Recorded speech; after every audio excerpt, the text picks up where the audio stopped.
नमस्कार। ये है कहानियों का संसार किस्सा कहानी। किस्सा कहानी में आज मैं हूँ भारती कुमारी। आप सबको आजकल मैं सुना रही हूँ केशव प्रसाद मिश्र का लिखा हुआ उपन्यास कोहबर की शर्त। और अब तक आप समझ चुके होंगे कि कोहबर की शर्त पे कौन सी फिल्में बनी हैं। हाँ, इस पे 2 फिल्में बनी हैं, नदिया के पार और हम आपके हैं कौन।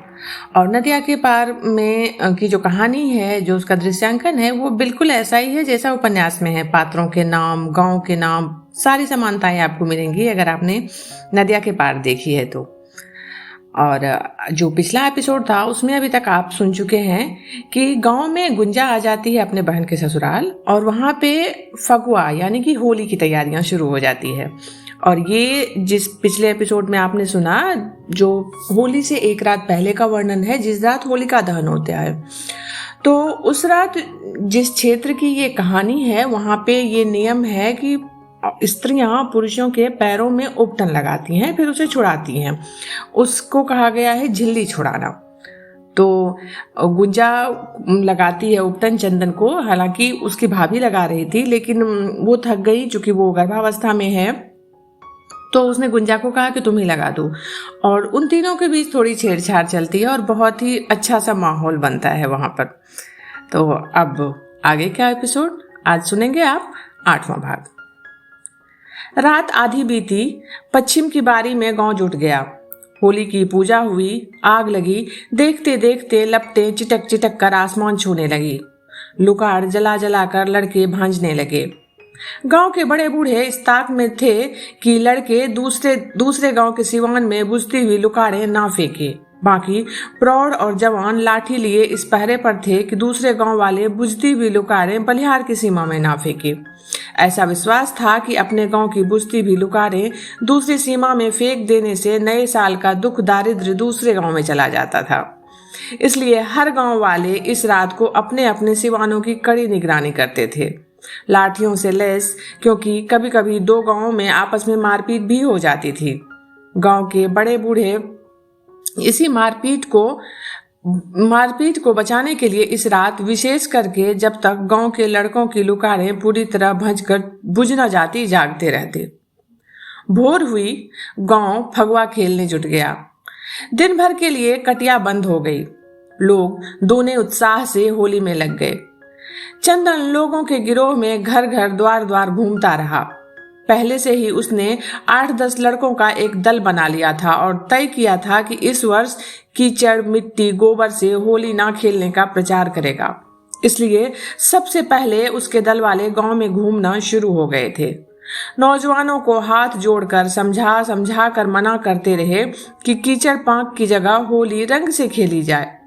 न जाने कैसा जादू हुआ कि सदियों की यह कुप्रथा एकाएक थम गई। हाथ में बाल्टी का रंग और टटके कटे बांस की पिचकारी लिए वो घर घर पद की भौजाई लगने वाली सभी औरतों से अपने दल के साथ होली खेल आया। फगुआ के दिन घर की औरतें इसी पांक पानी के डर से भीतर से किवाड़े सवेरे से ही बंद कर लेती थीं। इस साल इस परिवर्तन पर सभी ने जी भर कर होली खेली। गोबर पांक की जगह गलियों में लाल पीले हरे फैल गए। यहाँ पर मैं थोड़ा सा रोकूंगी। जब भी हम साहित्य पढ़ते हैं या सिनेमा भी कहें, तो उसमें एक परिवर्तन की बात होती है, अच्छे परिवर्तन की बात होती है। तो इस उपन्यास में भी लेखक ने देखिए लिखा है कि गांव में परंपरा थी, कीचड़ मिट्टी गोबर से भी होली के दिन डाल दिया करते थे। अभी भी शायद, अभी तो नहीं लेकिन कुछ साल पहले तक तो थी, ये गांव में हो जाता था ऐसा कि लोग मजाक मजाक में होली है सब चलता है तो कुछ भी फेंक दिए। लेकिन चंदन ज्यादा उम्र का नहीं है, लेकिन उसे लगा कि नहीं, ये चीज रुकनी चाहिए, ये गलत है। और इस वजह से जो गांव की बहू बेटियां हैं वो अपने आप को कमरे में बंद कर लेती हैं और होली नहीं खेल पाती। उसने एक टोली बनाकर सबको समझाया कि नहीं, इससे ना खेलें, गोबर मिट्टी कीचड़ से होली ना खेलें, रंग से होली खेलें। और लोगों ने इस बात को माना भी। और जो किवाड़ें बंद रहती थी वो किवाड़ें खुल गई और सब खूब मन लगा के होली मनाने लगे, एंजॉय करने लगे। और नदिया के पार फिल्म में इस होली के मौके पर कौन सा गाना बजता है, याद है ना? अब आगे सुनिए। गुंजा के संग में समौरिया लड़कियां भी दलों में होली खेलने निकली। घर घर जाकर कुंवारी ब्याही ननदें भौजाइयों से होली खेलकर लाल पीले रंग से ऊपर से नीचे तक नहा आई। चंदन घर लौटा, भौजाई से अंगोछा मांग नदी में नहाने चला गया। बड़ी मेहनत से मल मल कर तो रंग छुड़ाया। देर से लोग तीर पर नहा रहे थे। धारा न होती तो नदी का जल भी रंग जाता। लौटने लगा तो धूप चढ़ाई थी। दोपहर से बेर झुक गई थी। 3 धारे में गुंजा मिली। अरे, दिन भर फगवाई खेलती रही, नहाना धोना ना होगा क्या? मैंने तो नहा लिया। अच्छा, क्या नहा लिया? अभी तो देह मुंह जस का तस लाल पीला है। ना जाने कैसा रंग है, छूटता ही नहीं। बलियार का रंग जल्दी नहीं छूटता, चढ़ा तो चढ़ गया। बाद फेंक कर चंदन आगे बढ़ा। पलरे की ओट में रखी हुई बाल्टी में से 2 कटोरे रंग चंदन की बनियाइन धोती पर पीछे से छप छप पड़ गए। चंदन पीछे मुड़ा तो गुंजा बगल से कतरा कर झटके से दूसरे घर में भागी। लपक कर चंदन ने पकड़ लिया। बगल की घनौची पर भरी हुई बाल्टी रखी हुई थी। पूरी की पूरी भरी हुई बाल्टी का जल गुंजा की देह पर हर हर महादेव ये कहते हुए डाल दिया। ऊपर से नीचे तक गुंजा सराबोर, कपड़े भीग कर देह में चिपक गए। स्वस्थ मांसल देह के अंग प्रत्यंग निखर गए। लाज के मारे गुंजा वहीं सिकुड़ कर बैठ गई तो दूसरी बाल्टी बचा हुआ पीला रंग भी ऊपर से चंदन ने डाल दिया। गोरी देह पर पीला रंग और भी जम गया। अब उठो बहन, ए बहनिया, गुंजा ने रूपा को आवाज दी। छोटी बहन की पुकार पर रूपा घर में से आंगन में आ गई। अरे ये क्या रे? देख लो अपने चंदन की करनी। अच्छा, चोरी और ऊपर से सीना चोरी।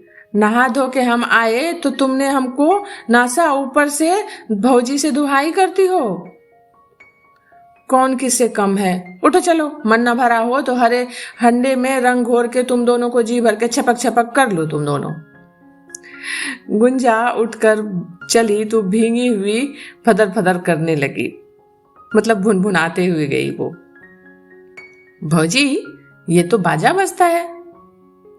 अच्छा, जा जा इनार पर फिर से नहा आ। इनार का अर्थ कुआं। अब तो मैं नहीं जाता, गुंजा बबनी जाए। गुंजा इनार पर नहाने जाएगी? पागल हुआ है क्या? जा 2 बाल्टी पानी अपने देह पर डाल लेना और 2 लेते आना, एक से ये नहाएगी। बाल्टी में पानी लेकर लौटा तो गुंजा आंगन में घनौची के पास प्रतीक्षा में बैठी थी। रूपा रसोई घर में थी। घनौची पर पानी रखकर दूसरी बाल्टी गुंजा के पास रखते हुए बोला, नहा लिया तो फगवा खेलने की सुधि आई? तुमसे बिना खेले हमारा फगवा पूरा कैसे होता? तभी काका खाने के लिए भीतर आ पहुंचे।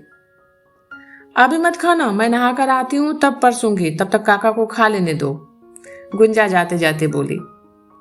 चंदन काका के पीछे पीछे चौके के आगे वाले ओसारे में उनके लिए पीढ़ा पानी रखने चला गया। गुंजा फुर्ती से नहाने लगी। सांझ के 4 बजे से ही झाल और ढोल लिए फगवा गाते गांव के लोग के झुंड द्वार द्वार घूमने लगे। चेहरे और शरीर अबरक पड़े गुलाबी हरे लाल अबीर से रंगे हुए। किसी किसी द्वार पर भीतर से औरतें गीला रंग भी फेंक देती थी, नहीं तो अबरक मिला हुआ अबीर धुएं की तरह मंडली के माथे पर उड़ता रहा। झाल और ढोल की लय में 20 कंठ से फाग मुखरित हो उठा। बम भोले बाबा, बम भोले बाबा, कहवा रंगबल पगरिया बाबा। चंदन के द्वार मंडली बैठी थी। भीतर से अड़ोस पड़ोस की लड़कियों के साथ गुंजा भी झांक रही थी। पीछे से गांव की लड़कियां रह रह कर उसे बाहर ठेल देने की कोशिश करती। चंदन सामने से देख रहा था। गौनई चल रही थी। अंतिम बार गाने वाले नवही जोश में आ गए। घुटने के बल बैठकर दरवाजे की तरफ हाथ उठाकर बोल फूटा, कमल दल खोल, तनिक हंसी के बोल।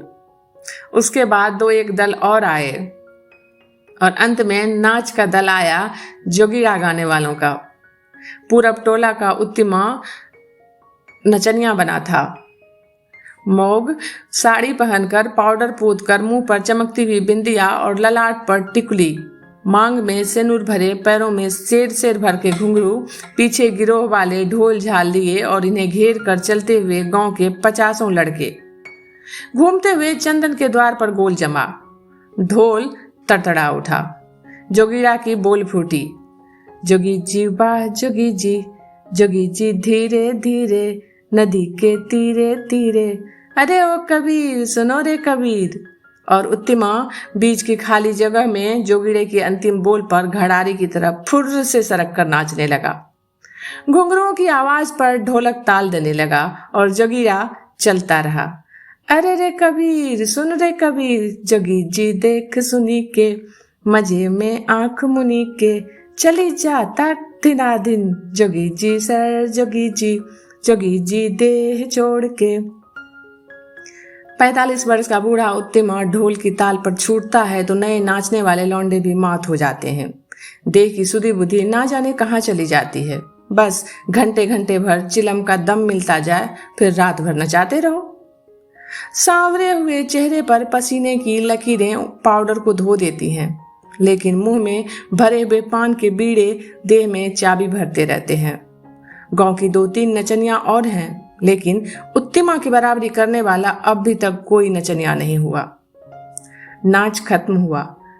फाटक के पीछे झांकती हुई दर्जनों औरतों के पास घुंघरू झंझनाते हुए उत्तिमा पहुंच गया और ढोल बजाने वाले के सिर का अंगोछा खींच दोनों हाथों से पकड़कर भाड़ बना सामने फैला दिया। पुआ और पूड़ियों के कड अंगोछे में पड़ने लगे। उत्तिमा छन्न छन्न करता हुआ दूसरे द्वार की ओर बढ़ा।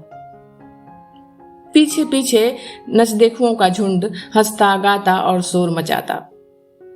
काका इसे शुरू से ही मानते हैं। आज के दिन इसे 1 रुपया देते हैं। पिछले साल से हुमचौवा बोझा भी देने वाले हैं और उत्तिमा काका से ऐसे बतियाता है जैसे मेहरारू अपने मर्द से। गांव के सभी लोगों को वो नाम से पुकारता है, लेकिन काका से ऐसे लजाता है कि दूसरों के सामने उनसे कभी बतियाता तक नहीं, नाम लेना तो दूर रहा। इनके दरवाजे से जैसे ही नाच कर आगे बढ़ा कि काका आते हुए दिख गए। भीड़ में से किसी ने बोल दिया, ए उत्तिम तुम्हारे भतारा आ गए। उत्तिमा चलते चलते ठमक गया। सामने जो काका को देखा तो साड़ी का पल्ला खींचकर फुर्ती से घूंघट काट लिया। गोल रुक गया था। मुस्कुराते हुए काका गोल के पास पहुंचे। ढोलक वालों ने तड़ तड़ ढोल पीटा। उत्तिमा के घुंघरू झंझना उठे।